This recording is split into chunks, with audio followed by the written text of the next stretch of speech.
Tessa, how are you doing?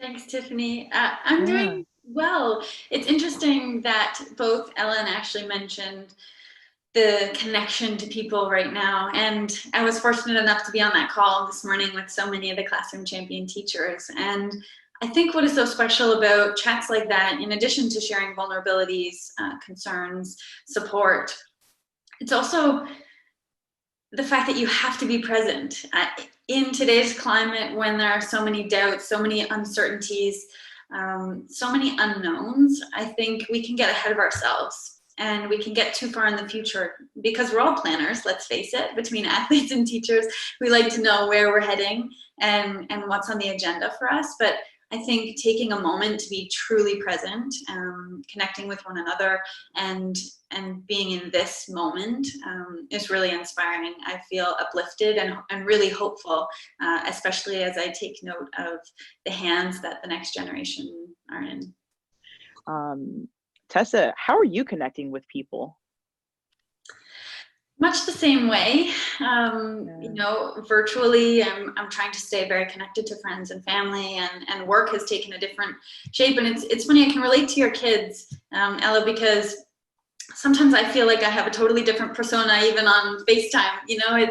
It's strange to find out who you are online. And I just think that as teachers, you're cultivating an entirely new skill set. I mean, certainly this is not what you signed up for by any means, but you will have such a, a vast toolkit of skills to draw on in the future. When we're on the other side of this, I think you will have honed some really incredible traits that you'll be able to implement in a classroom setting. And it's interesting to hear you say that you're trying to give space for the kids to feel vulnerable and just praise them for showing up. But I hope that you're also doing that internally and reflecting that on yourself too, celebrating the good and taking moments for yourself. Because I was flipping through some notebooks, and a sports psychologist, Peter Jensen, who's one of my favorite humans of all time, one time told me that often we wake up and we're like a snow globe, and we shake it in the morning, we shake that snow globe, and then we never allow our mind time to settle throughout the day. And all I can think about when I'm imagining you teachers managing your own household and trying to learn this new skill set of teaching virtually and having, being pulled in so many different directions, I wonder what strategies you're using to feed yourself and to really connect with your own senses. And one question I kind of have for you, Tessa, I mean, as an athlete, like the get up and go when things get hard or there's uncertainty or there's fear, better than anyone as an athlete, like you may go into a competition with a full plan and it may not be as executed as you want it to be, and how you adjust and how you adapt and just how do you personally handle like those unknowns and those fears of what could potentially happen. I think the idea of practicing and becoming comfortable with this coexistence with failure, and often that leads to more attempts at whatever it is, whatever the task is. So being comfortable in the uncomfortable, and that would be your constant state right now, I imagine. As teachers, you're navigating so many unknowns, but this is its own thing. It doesn't have to be compared to the classroom. This is a standalone experience for both you and the kids. And I think getting away from the comparisons and the ideals, of where you wish you were and where you were aiming to be at this point in the school year, sort of letting go of that and focusing on the tasks, focusing on the progress instead of maybe the end result is critical. And also just understanding, I mean, they always say that success is built on a mountain of failures, and there's nothing more true than that statement. I think it's the way we learn, the way we grow, and so much of that is reframing things. So taking what might feel like anxiety or pressure and making that excitement and opportunity, being responsive instead of reactive. So the idea that we can be on our toes instead of heels in preparation. And so and all of these things we can't control right now, what are the things we can control? And how can I make the most of my environment and be my best for the kids, which is what you're doing. And it's been so cool to just hear the way that you're approaching all of these different new challenges you're faced with. Right. Such good self-awareness too, right? It's what they always say about when you're on an airplane and the oxygen mask, how you're supposed to put it on yourself before helping anyone else. And I mean, the same goes for everything else. You have to ensure that your tank is as full as possible before depleting those resources and expending your energy outwards. So things like reading or a little bit of nature, chatting with people, having a sounding board, a gratitude diary, whatever it may be for you.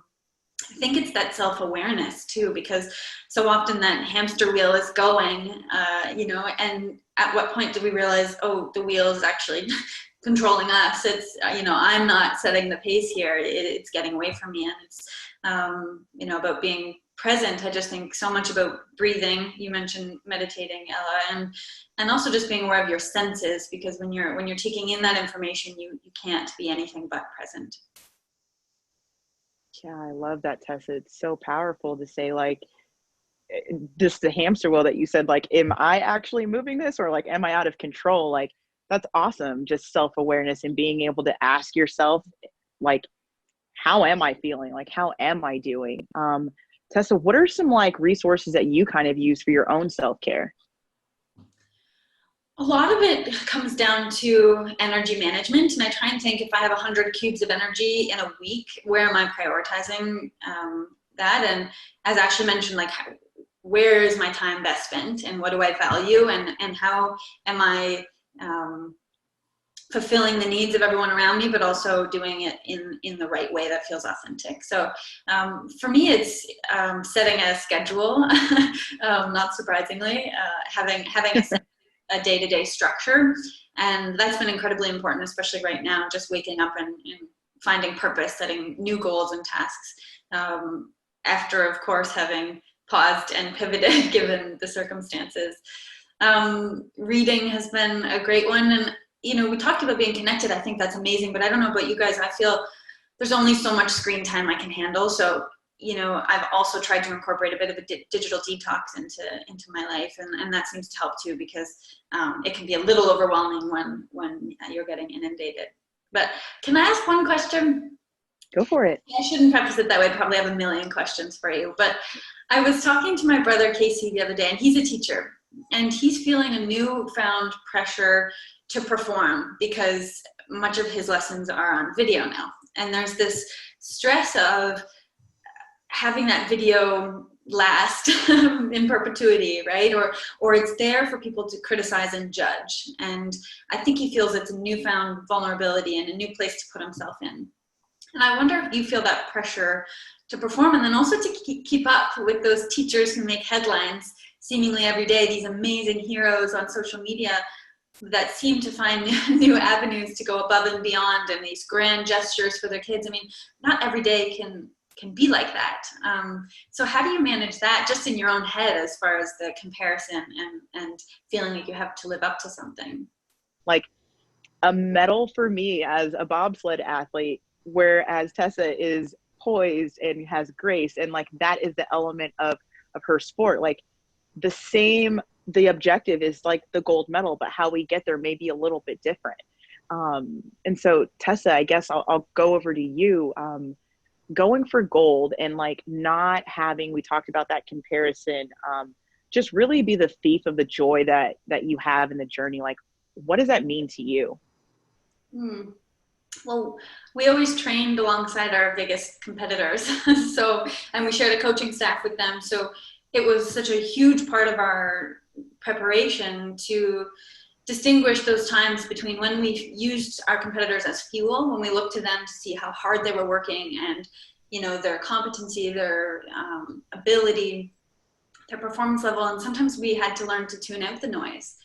And I think that focus would come into play for a lot of people now, as they're trying to find space within their home life to to focus on a task, and whether that's a lesson plan or a meeting like this, it requires discipline and focus. And I'm struck by this notion of balance, because Tiffany, you mentioned that balance of being selfish as an athlete and trying to find acts of selflessness as well. But we're so used to honing a skill set and practicing and practicing and practicing, and our performances are fewer and further between. But for teachers, you're expected to perform on demand all day, every day, without really time to have purposeful rest or recovery, without a team around you helping you be your best. And so I think that looks so different for different people. And I think a common theme that has come out today that is striking is just that pursuit of excellence rather than perfection.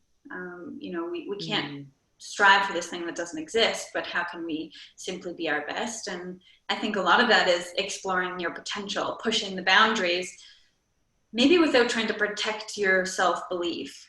So just giving some freedom to that, maybe being a little more compassionate to yourself.